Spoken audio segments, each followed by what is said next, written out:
Hello and welcome to CBS 4 Valley at 6. I'm Faith Woodard. Rioters stormed into the Capitol today. Police have charged a man in connection to the shooting death of 3 women. New York Governor Andrew Cuomo is resigning. School districts across the valley are announcing lawsuits against Governor Abbott. Hospitals now seeing a surge of new COVID patients. Another change experts expect to see under the Biden administration is the border wall. Now you can see that wall behind me. Over 9 million people felt they sometimes didn't have enough to eat. When President Biden arrives here at this base that you see behind me, he will be met by many faces. The question on everyone's mind tonight, how did this happen? We have a live interview with Texas Governor Greg Abbott. Was it an intentional effort by ERCOT? Was it a failing of the power grid? Or did weather directly affect our ability to produce energy? Only 42% have the intent to do so, in comparison to around 61% of white Americans. We wanted to double check some of the facts. Chris, President Trump said, quote, "I won border towns." How true is this statement? Guys, yeah, I am here at the livestock show and rodeo. I am so excited. We are here riding the bull.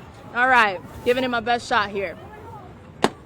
See, look at me, I'm a pro. And I spoke with a lot of parents here at this tournament, sitting right here watching their kids play, and they say it's a dream come true.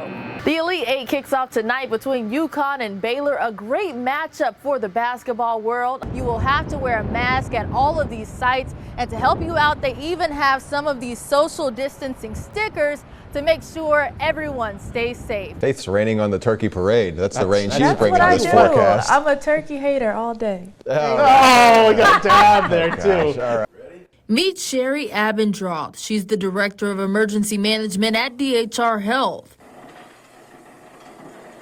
Every morning, she has the same routine: breakfast and coffee, feeding her fish, writing a grocery list of foods to pick up, watching a little TV, but most importantly, working from home even before she's expected at the hospital. She even tracks COVID-19 data off the clock. Yeah, so I track U.S., Texas, and then the 4 counties that make up the valley. And so I track those numbers daily. Hello? In Sherry's position, she oversees emergency rooms, COVID units, and the vaccination clinics. And COVID-19 consumes most of her time at work and at home. That's the hardest thing for me, is trying to wrap my head around what this horrid virus is doing to people. And each day brings its own set of challenges. The lowest for me is when you get a 27-year-old that comes in the door. She's walking, she's talking, she's a little short of breath. And 48 hours later, she's on your list of expired patients. Sherry says she's worked 7 days a week and hasn't missed a day since the start of the pandemic last year. Each day, she's out of the door before the sun is up. And this is where Sherry calls the shots here at DHR's makeshift command center. I have a whiteboard that I track all the data on. I remember writing on the board 500 cases in Hidalgo County, or 800 cases total for the Rio Grande Valley. And they're like, oh my God, this is terrible. And I was like, wait till it gets to 50,000 or wait till it gets to 100,000. We can walk the line. Okay. And now we're in the thick of it. Millions of COVID-19 cases here in Texas, thousands in the Rio Grande Valley, and hundreds of people lined up at DHR daily to receive the COVID-19 vaccine. This line right here, once we open the door and get going, these people will all be gone in less than an hour. And while Sherry helps save lives every day, it's no easy task. Like many frontline workers, frustration can sometimes follow you home. Just after, 11 months, I think I was right at the 11-month mark, I had a day where I was just off center. And I ended up snapping at Randy. And I'm sorry.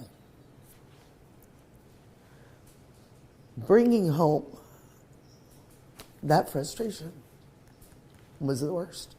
But her husband Randy says it's easy to look past that frustration, choosing instead to focus on the incredible work she does. I know she has a job to do and she does it. But like any husband, he worries, hoping she's safe and remains healthy. You see, Sherry's a frontline worker who has worked 7 days a week, hasn't missed a day in a year, and also battles multiple sclerosis. The fact that she has MS and has done this for 355 days impresses the daylights out of me. My biggest fear, I think, through this whole thing, though, is that I'll end up in the hospital, you know, with an exacerbation. As long as I keep moving forward, my MS stays under control. And day by day, she continues to battle on the front lines despite her illness. And on her worst days, I just sit, I go sit in the quiet, I remove myself, I sit and just clear my mind, meditate, talk to the fish, I draw. And Sherry says having a husband who understands the demands of her job also helps. She's an impressive woman. I love her. But Sherry is only one of many making a difference in the battle against COVID-19. She says working alongside other greats at DHR makes it all worth it. Her only hope, people continue to take the virus seriously.